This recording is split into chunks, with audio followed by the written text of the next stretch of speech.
ACE na TV Floripa, Canal 4.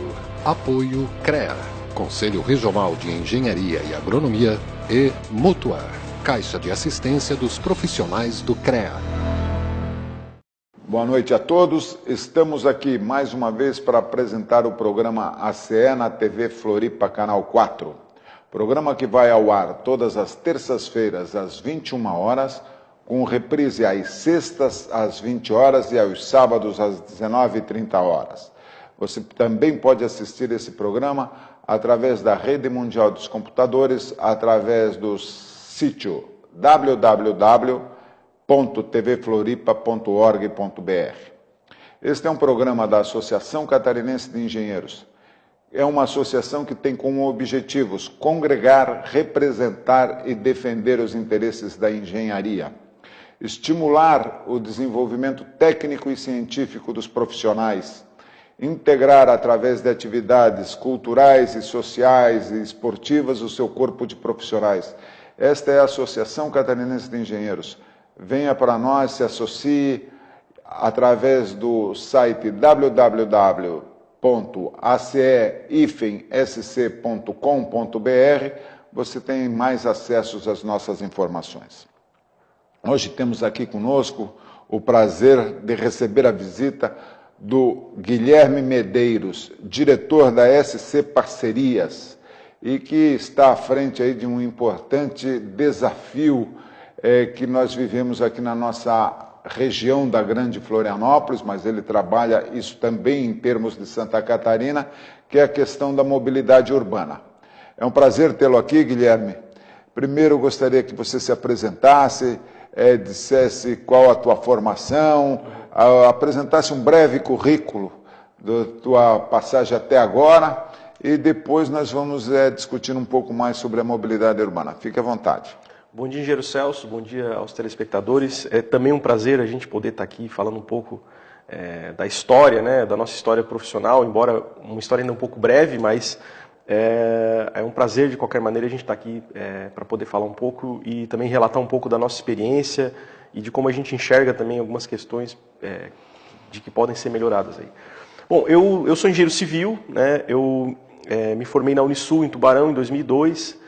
Antes de me formar, eu fiz uma parte do meu curso na Faculdade de Engenharia de Joinville, na FEG em Joinville. Por uma questão familiar, tive que mudar de volta para Criciúma, de onde eu nasci, né, por uma questão familiar, e acabei concluindo meu curso na Unisul em 2002. E de pronto, eu iniciei minha atividade profissional na Prefeitura de Criciúma, na verdade na Codepla, que é uma empresa da Prefeitura que trabalhava na época na parte de desenvolvimento econômico, desenvolvimento urbano, e assumimos também um programa de executar obras no município, né? Então, eu atuei em várias obras de escolas, hospital. Eu tive a oportunidade de concluir uma reforma do Hospital Santa Catarina, colocar ele em operação, que ele estava há anos parado, e algumas outras experiências que foram muito interessantes lá no município. Pude também conhecer a realidade do município nessa passagem que eu tive por lá. E em 2008 eu vim para Florianópolis através de um concurso e passei a atuar na SC Parcerias, que é uma empresa do Estado, que atua focado na parte de desenvolvimento de projetos de parcerias público-privadas e concessões. Ao longo dessa jornada profissional, eu fiz uma pós-graduação em Engenharia de Segurança do Trabalho em 2007, não atuei nessa área até hoje, e também não sei se algum dia eu vou atuar, mas essa experiência também me permitiu ter alguns conhecimentos na área de segurança e tal, que também foram bastante interessantes. Agora eu estou fazendo um programa de mestrado na UFSC, na área de engenharia civil também, no programa de infraestrutura de gerência viária, e a gente está focado aí bastante na questão de mobilidade urbana. Em 2012, eu tive uma oportunidade também que foi bastante interessante, que foi fazer um curso de extensão de 2 meses, onde eu tive no Japão, por esses 2 meses, fazendo um curso, traduzindo para o português, Planejamento Integrado de Mobilidade Urbana, que foi o que me permitiu ter uma visão um pouco mais global desse problema. Foi um curso muito bacana, foram 400 horas de treinamento, então é quase que uma pós-graduação, embora ele não seja chamado como uma pós-graduação propriamente dita. Esse treinamento era em inglês? Em inglês. E foi uma experiência bastante bacana, porque além de poder... Quantos países tinham nesse treinamento aí? Quantos alunos de diversos países, né? Em torno de 17 países. A turma era de quantos? Então, eram 19 alunos, mais ou menos. Tinham 2 brasileiros, eu e mais o Fernando, que era de São Paulo, que trabalha na CPTM. Tinham 2 de Sri Lanka, que eram os países que tinham dois alunos, e aí tinha o pessoal da África, leste da Ásia, tinha um colombiano também, com quem a gente pôde fazer uma boa amizade. Enfim, então foi uma experiência também para poder compartilhar experiências, não só ver o que está sendo feito no Japão, mas também perceber o que está sendo feito nos outros países.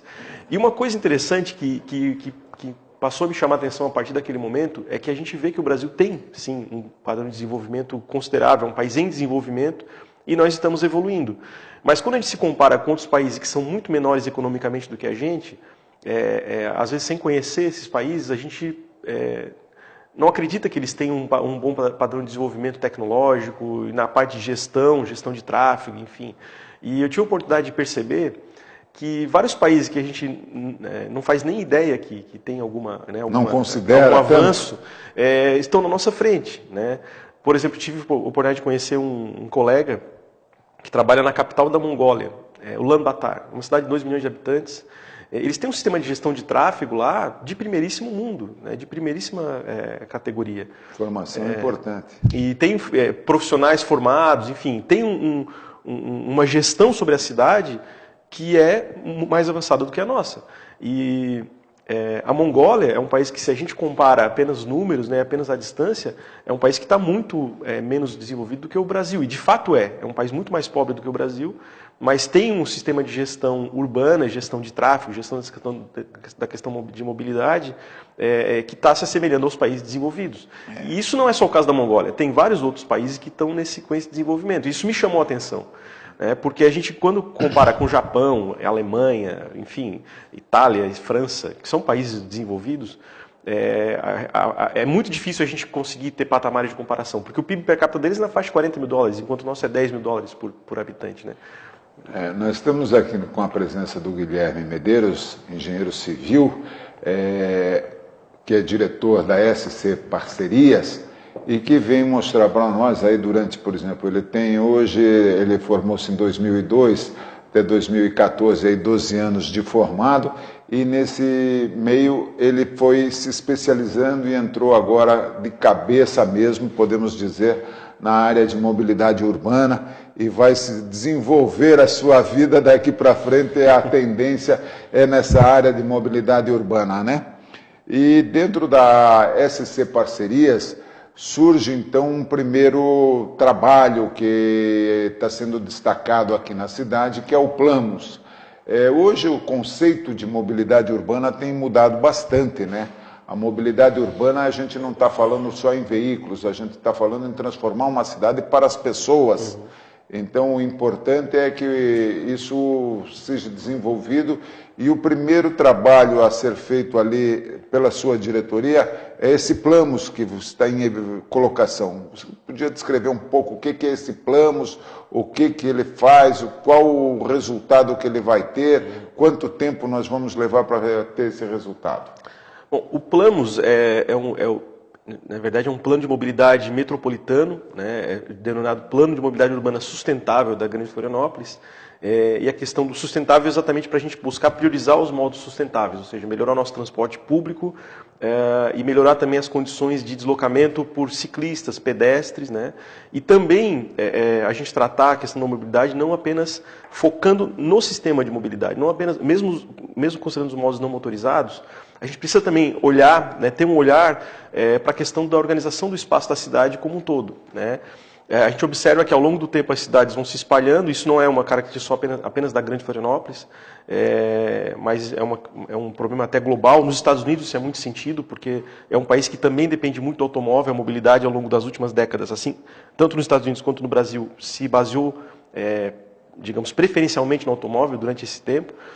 E isso faz com que a necessidade de espaço para o automóvel e a facilidade que o automóvel possibilita de que as pessoas morem cada vez mais distantes e tenham essa flexibilidade, vai fazendo com que a cidade se espalhe. Então a gente precisa também conter esse espalhamento, né, digamos, esse espalhamento da área urbana. Precisamos olhar também essa questão urbanística para tratar a questão da mobilidade. E é notório, os países europeus já estão com uma visão mais avançada nesse sentido, é notório que a gente não vai conseguir resolver a mobilidade apenas baseado no automóvel, apenas aumentando o espaço das vias para o automóvel. E os próprios americanos, né, que são o país do automóvel, já estão enxergando isso, já estão enxergando essa necessidade de melhorar o transporte público, enfim, com políticas mais orientadas para os modos sustentáveis, né, porque eles mesmos já percebem que o modelo do automóvel, economicamente, ambientalmente, é um modelo que tem limitações, né, enfim, e aí o Plamus busca trazer uma visão um pouco mais integrada dessa questão, não apenas mobilidade baseada no automóvel, mas com toda essa visão holística, né? E ela vai fazer uma pesquisa nos municípios da Grande Florianópolis, basicamente. Como é que é esse trabalho? A primeira metade do projeto, que nós já estamos aí bem avançados no andamento dessa etapa, é um diagnóstico, né, que é composto pela pesquisa origem e destino, que é a principal ferramenta do projeto.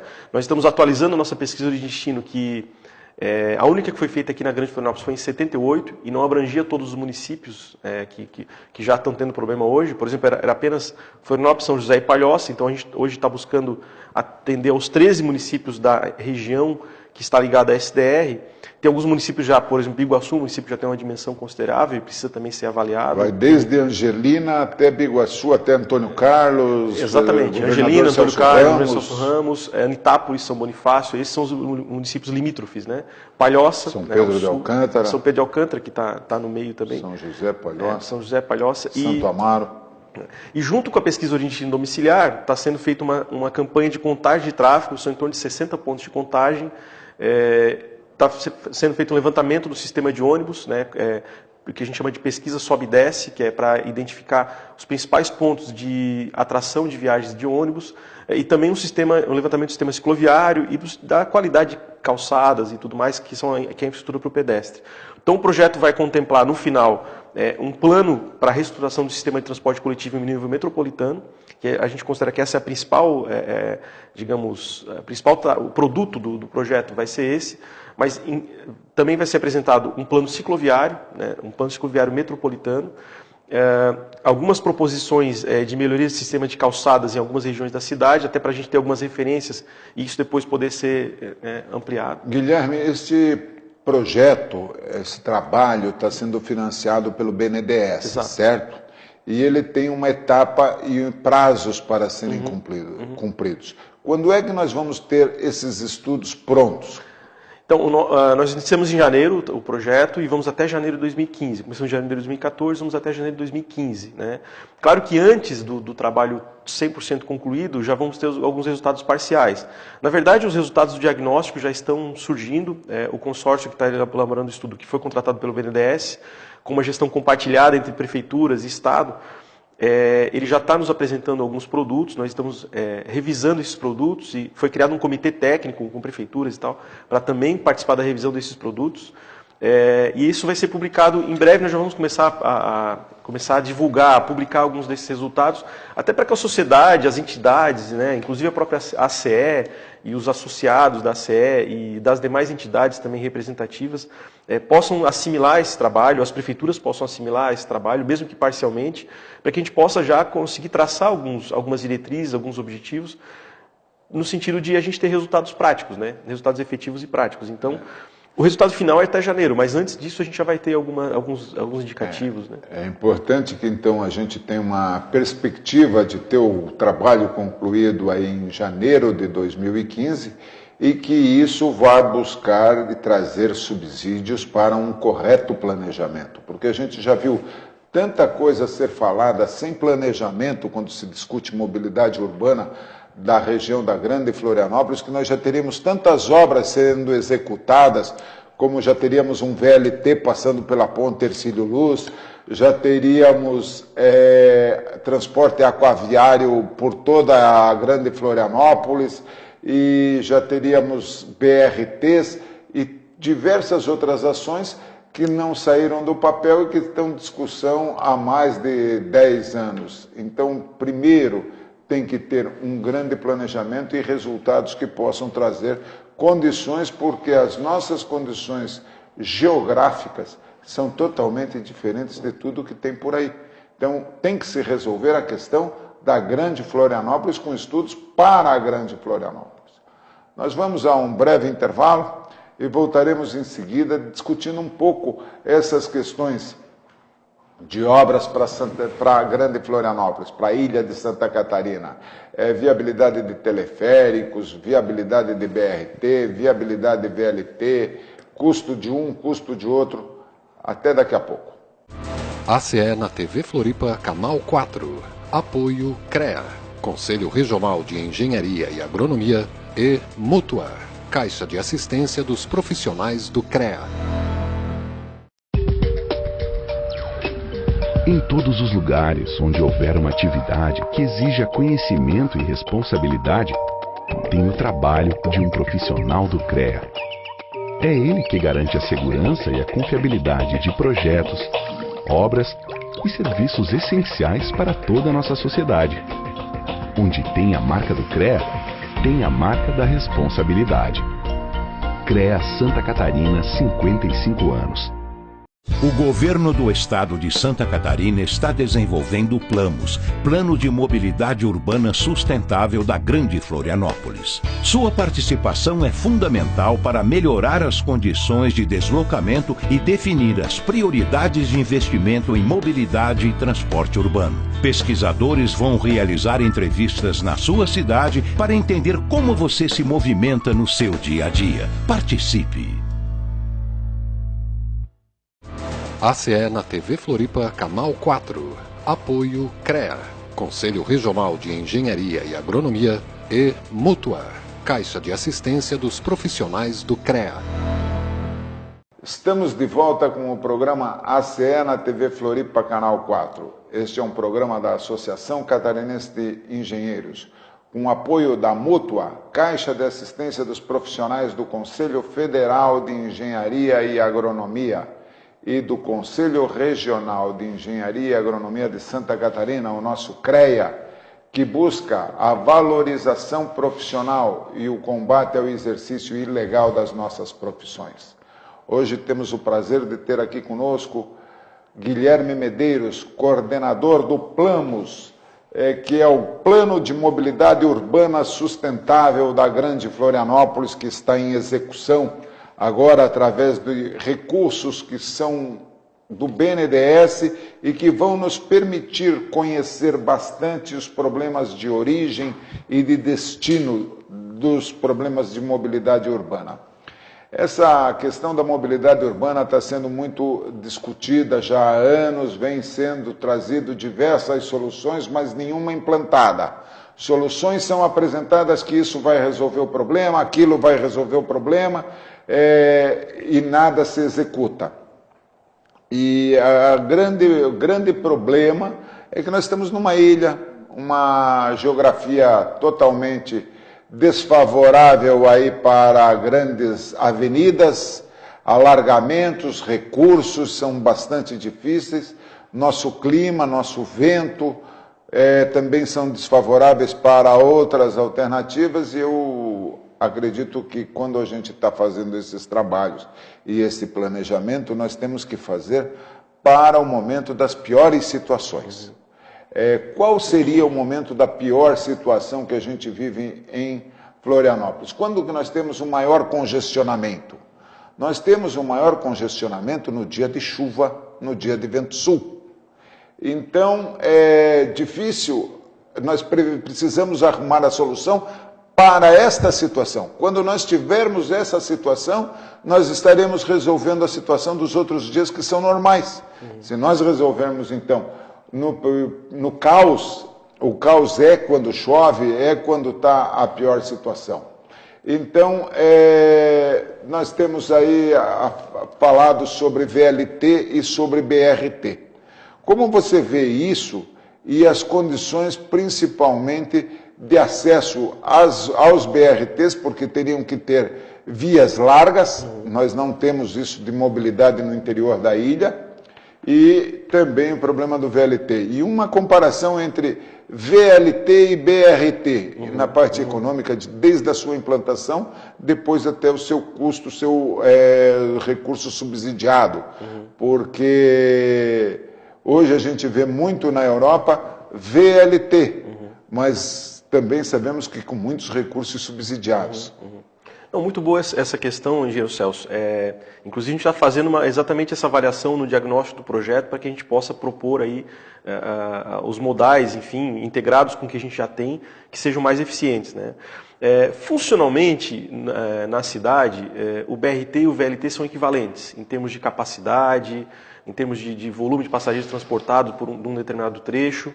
Veja que, do ponto de vista de ocupação de espaço, digamos, na área pública, também são equivalentes, porque ambos precisam também de pelo menos uma faixa para ir, uma faixa para voltar, com 3 metros e meio de largura. Não é a diferença do 3 por 3,5 que vai inviabilizar um ou outro. O VLT é mais estreitinho um pouco, é 3. O VLT você consegue passar com 3 metros, o BRT precisa de uns 3,5, mas não é esse meio metro de diferença que vai viabilizar ou inviabilizar um ou outro. Agora, o VLT tem uma vantagem por ele ser tipicamente elétrico, né? Então ele é mais silencioso, não emite gases, enfim. Mas, por outro lado, o VLT tem uma capacidade, uma flexibilidade menor para vencer curvas fechadas dentro da cidade e para vencer rampas, vencer, digamos, alguns morros, né? Que nós temos aqui algumas características assim, né? Por exemplo, se a gente colocar um sistema para o norte da ilha, pensando em um sistema que atenda ao norte da ilha, a gente tem aí 2 morros para atravessar, né? E fazer túnel nesses morros também não é uma coisa muito simples, né? Que é o morro ali no João Paulo e o morro no Cacupé. Esses morros, o VLT não vence esses morros, né? Até pode vencer, mas aí tem que ter um sistema de tração auxiliar. O melhor seria fazer o túnel mesmo nessa situação. Ou ter outra alternativa. Um ônibus, um sistema o VLT poderia fazer isso, né? Que é um sistema elétrico sob pneus. Ou o ônibus, o sistema de BRT, que na verdade é um avanço do sistema de ônibus. É importante não confundir também o BRT com o ônibus, porque o BRT é um sistema um pouco mais amplo, que eu posso até falar um pouquinho.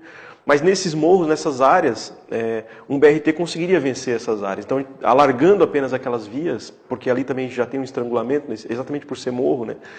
Então, eu estou citando apenas um exemplo, né? Um exemplo específico para que as pessoas possam entender também as dificuldades e vantagens de cada um dos sistemas.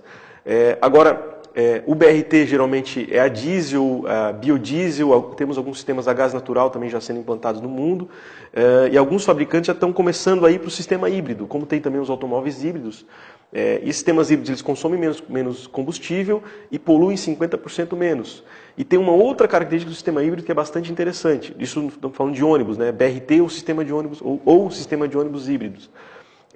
Assim como o VLT pode passar dentro das praças, dentro das áreas internas da cidade, a gente vê isso muito na Europa, de forma silenciosa, sem emitir poluição, enfim, o que é bastante importante para essas áreas.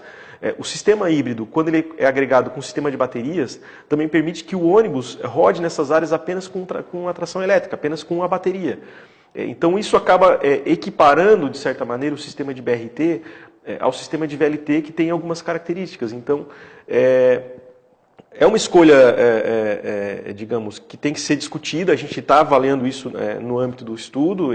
Nós ainda não temos essa conclusão, mas a gente vê também que, além dessas questões técnicas, o BRT é muito mais barato de ser implementado. O custo de implantação do BRT é bem menor do que o custo de implantação do VLT. O custo de implantação do VLT exigem trilhos e exigem uma rede elétrica para suporte. Exatamente. Enquanto que o BRT exige só o alargamento da via. Contrapartida favorável ao VLT, que usa uma faixa mais estreita, com 3 metros, que aquele outro meio metro poderia muito bem ser usado para uma via para ciclista e conviver conjuntamente. Mas são questões aí que a gente está vendo que está se desenvolvendo mais para a Grande Florianópolis, a solução do BRT, até pelos recursos e pelo custo de implantação. É isso, doutor Guilherme? Não, essa conclusão ainda não foi tomada, né? Isso até é uma perspectiva até pessoal. A gente entende que isso tem que ser discutido, até para que a gente tenha, engenheiro Celso, na medida do possível, um consenso a respeito disso, para evitar também que a gente sugira algum encaminhamento no âmbito do projeto, e isso depois venha a ser questionado, e a gente precisa encerrar esse debate. Precisamos encerrar esse debate em algum ponto e ter uma proposição onde todos, digamos, ou a maioria, né, temos aí forças, digamos, uniformes a favor de uma determinada solução. Porque se a gente continuar a vida toda discutindo, a gente vai acabar não chegando a lugar nenhum, né? Então a gente está tratando isso com muita responsabilidade, nós pretendemos estar discutindo isso no segundo semestre desse ano, quando o diagnóstico estiver concluído, para a gente ter aí digamos, uma solução que seja realmente reconhecida por todos e que todos caminhemos numa mesma direção, unindo forças para poder viabilizar algumas ações, né? Recentemente teve 2 fóruns em Florianópolis que discutiram a mobilidade urbana. E até veio o embaixador da Suécia apresentar os BRTs que são desenvolvidos pela Volvo e que já fazem as locomoções em Bogotá, em Curitiba e em diversas outras regiões e que foram soluções adotadas por essas cidades. Recentemente também a Prefeitura Municipal de Florianópolis assina um financiamento com a Caixa Econômica Federal que vai possibilitar uma linha de BRT para acesso à Universidade Federal e o TICEM, no terminal central aqui de Florianópolis. E junto destes recursos que a Prefeitura está conveniando com a Caixa Econômica Federal, está também a execução de um teleférico. Como é que você vê essa questão do teleférico e a questão do BRT, desse trabalho já assinado pela Prefeitura, quer dizer, já vai para a execução, então já está definido.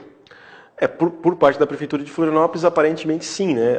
A gente está trabalhando em nível de Estado e com uma visão metropolitana, mas ao mesmo tempo a gente tem que respeitar a soberania do município. Agora, essa linha de ônibus, essa pista exclusiva de ônibus, que aparentemente não vai chegar a ser um BRT completo, né, mas vai ser uma preparação para a gente poder ter um BRT completo no futuro. Ela faz sentido, é lógica.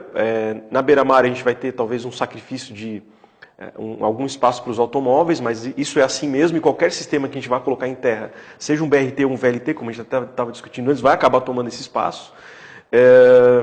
E até, na verdade, na beira-mar a gente tem 5, considerando a Rui Barbosa que passa por dentro, nós temos 5 faixas em cada sentido, então se a gente sacrificar uma faixa, a gente ainda tem uma capacidade considerável para o automóvel, e nessa faixa do ônibus a gente pode transportar a mesma capacidade das outras 4 que ficarem de pessoas. Então, o ganho de eficiência que a gente pode ter, dando preferência nessa faixa exclusiva para o ônibus, é bastante considerável. E isso pode realmente fazer com que as pessoas passem a optar, né, ajudar com que as pessoas optem realmente pelo ônibus. Falando um pouquinho sobre essa questão do sistema de ônibus, a gente tem que enxergar também essa questão com uma abrangência um pouco maior, com uma abrangência metropolitana. Por quê? Se a gente também não otimizar o sistema de transporte público no continente, especialmente do continente para a ilha, vai fazer com que o sistema de ônibus fique pouco atrativo nessa rota e vai fazer com que muitas pessoas ainda acessem o continente, a ilha, e andem na ilha de carro, porque elas vão ter dificuldade, como tem hoje, né? Por exemplo, quem vem do continente para a universidade tem que pagar 2 tarifas de ônibus. Além do que, em algumas situações, algumas rotas, o sistema de ônibus ainda é bastante precário.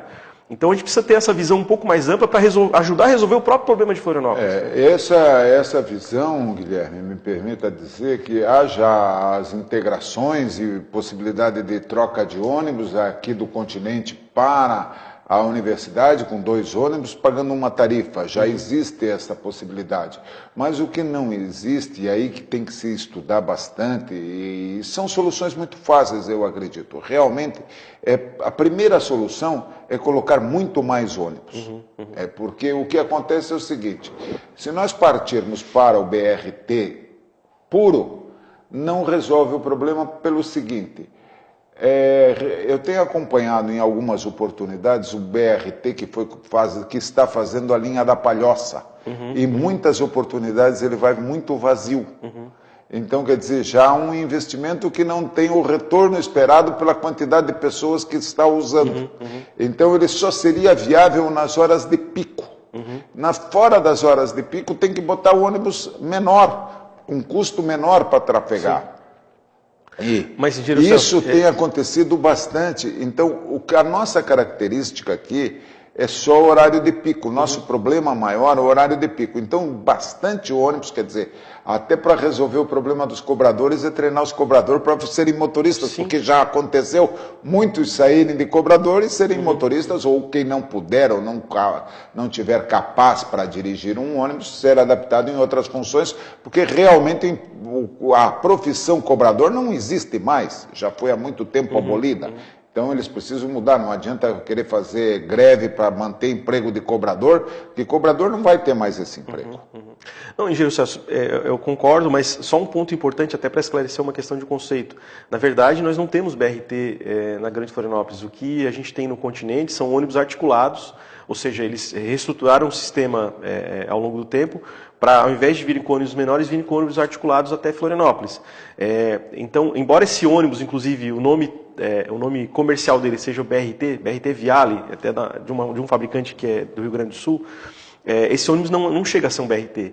Ele é apenas um articulado que ainda está muito distante do BRT. E para que o BRT, na verdade, tem que ter algumas premissas. Qual seria a diferença básica desse Viale e do BRT puro? Aí? Na verdade, o número de pessoas é o número de pessoas que transporta, né? Então, o articulado transporta quantas pessoas? Em torno de 170 pessoas. E o BRT chega a 240, é isso? Não, aí que está. A questão é que o BRT não é apenas o carro, não é apenas o ônibus. Para que a gente tenha o que se chama o BRT, a gente tem que ter alguns requisitos. O primeiro deles é a faixa exclusiva, preferencial, inclusive nas interseções, para que ele possa transitar e ter eficiência operacional como tem um metrô, como tem um sistema sobre trilhos, ou seja, não depender do tráfego e não depender das interferências do tráfego no seu deslocamento. O segundo ponto é embarque em nível. Embarque em nível para facilitar, inclusive, a questão de acessibilidade e tudo mais. Então, uma diferença dos veículos que estão circulando hoje, dos articulados, é que eles têm a escada na porta, porque o embarque não é em nível. Então, ou o ônibus tem, digamos, a porta chegando no mesmo nível da plataforma elevada, ou o piso baixo, né? E o terceiro ponto importante é o pré-embarque fora do ônibus. Aí a questão do cobrador também, o cobrador deixa de estar dentro do ônibus para estar na plataforma fora, porque tu evita a formação de filas no carregamento da catraca, que é um outro problema também que gera. Então, esses são os três requisitos básicos para o sistema ser considerado um BRT. E isso apresenta uma série de vantagens para o usuário e também para a companhia operadora. Uma delas é que, com pista exclusiva, com a mesma frota, os ônibus vão circular muito mais rápido, então é uma questão de matemática. Com o mesmo número de veículos, vai se conseguir fazer muito mais viagens e vai conseguir uma frequência muito maior, que acaba beneficiando o usuário e beneficia também a empresa, porque o custo da empresa acaba ficando menor para transportar o mesmo número de passageiros, sem necessariamente aumentar drasticamente, digamos, o número de ônibus, né? Então, tem uma série de questões lógicas na questão do BRT. Depois dessa aula aí de BRT que o Guilherme Medeiros nos deu, é muito importante nós estarmos focados neste assunto. Voltaremos em outra oportunidade a discutir, a ter a presença do Guilherme Medeiros aqui conosco, para aprofundarmos o andamento do trabalho que está sendo desenvolvido e para aproveitarmos todo esse conhecimento que ele traz aqui para nós, e é bastante esclarecedor, e que a gente possa ter soluções aí novas para a nossa grande Florianópolis. Este foi um programa da Associação Catarinense de Engenheiros, a ACE, que neste ano completa 80 anos de sua fundação, sempre lutando pela valorização profissional do engenheiro e pelo combate ao exercício ilegal das nossas profissões. Programa com apoio do Conselho Regional de Engenharia e Agronomia e da Mútua, nossa Caixa de Assistência dos Profissionais. Muito boa noite.